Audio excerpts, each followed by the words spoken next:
কোনো কথা নেই।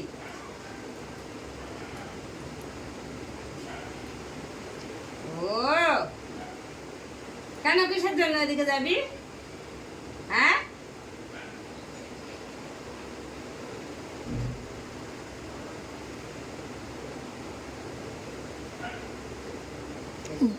বকছে, দ্বিগুণ বকছে।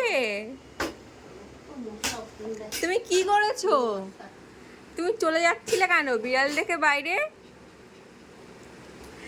একটু আদর না করলে ওরকম করেই যাবে।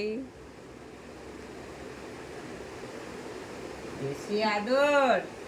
আবার কি দেখছিস? আবার দেখেছি, হ্যাঁ, ওই যে আবার কি? ওখানে বিড়াল আমার দিকে দেখছে, দেখ, আমার দিকে, আমার দিকে। আর এই যে এখানে কি দেখছিস? রেগে মেগে বসে আছে যে ওকে অ্যাটাক করবে বলে। হ্যাঁ, ওমা, ও গায়ে কি লাগিয়ে নিয়ে এসছে।